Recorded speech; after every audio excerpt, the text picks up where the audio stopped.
내장호 주변 발전 계획에 주민을 위한 시책 반영을 촉구한다. 새해 첫 5분 발언의 기회를 주신 박일 의장님 감사드립니다. 친애하는 정읍시민 여러분, 이 자리에 함께 계시는 선배 동료 의원님 여러분, 이학수 시장님과 공직자 여러분, 2026년 병원년 새해 복 많이 받으시기 바랍니다. 작년 11월 28일 저는 국회에서 열린 국립공원과 지자체 상생 발전 방안 포럼에 토론자로 참여했습니다. 그 자리에서 저는 국립공원이 과연 지역 발전의 걸림돌인가 디딤돌인가라는 제목으로 정읍시가 지난 반세기 동안 경험한 바를 솔직히 말씀드렸습니다. 내장산은 알아도 정읍은 모른다는 시민들의 자조적인 표현처럼 내장산은 전국적으로 유명하지만 그 산 아래 살아온 주민들의 삶은 한 발짝도 앞으로 나아가지 못하고 있습니다. 한편 내장산 국립공원 내부에 2018년 관리사무소 신축, 2019년 생태탐방원 연수원 건립, 2022년 국립공원 야영장 조성, 2024년 자동차 캠핑장 추가 조성 등 국립공원 공단이 수백억 원의 규모로 시설을 설치하는데 정읍시는 국비 확보 등의 노력을 위해 적극 협력했습니다.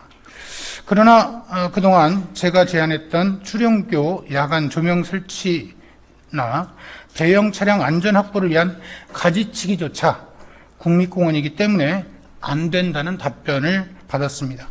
이런 내용들을 국회에서 말씀드렸습니다. 국회 포럼에서 저는 다음과 같은 제안도 제시했습니다.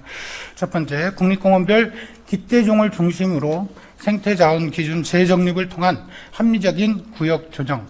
두 번째, 그동안 규제로 인한 주민 불편에 대한 보상체계 마련. 세 번째, 인접마을 주민들에게 자연보전수당 지급. 네 번째, 국립공원 주변을 관광 자원화하는 데 있어서 우선순위 부여. 다섯 번째, 국립공원과 어울리는 주택 개량 시 지원. 여섯 번째, 지자체와 주민이 참여하는 상설협의체 운영 등이 필요하다고 주장했습니다. 내장산 주변 마을은 반세기 동안 규제만 받고 혜택은 없는 지역이었습니다.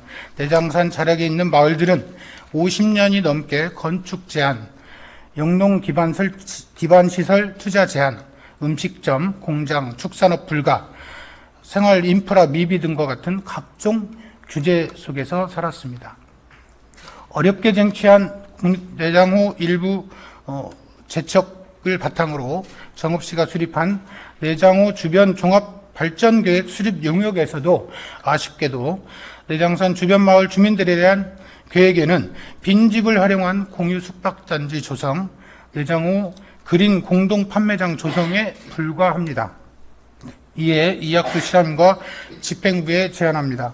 첫째, 국립공원 주변 마을을 에너지 자립마을로 조성할 것을 제안합니다.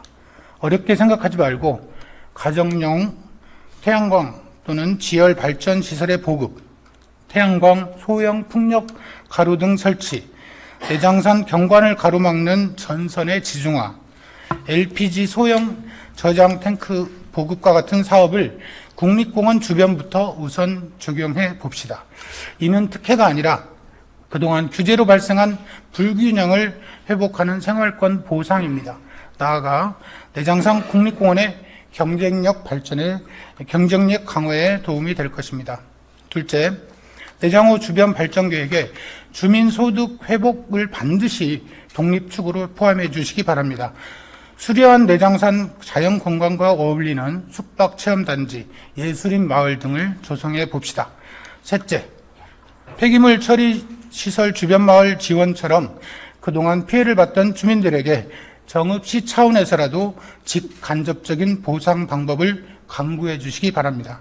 넷째, 내장산 상가 주민들의 의견을 수렴하여 노후된 상가존 철거와 재개발, 세계적인 게임인 메이플 스토리와 연계한 테마박물관, 게임랜드, 직원 워케이션 센터 등 재개발 계획을 수립해 봅시다.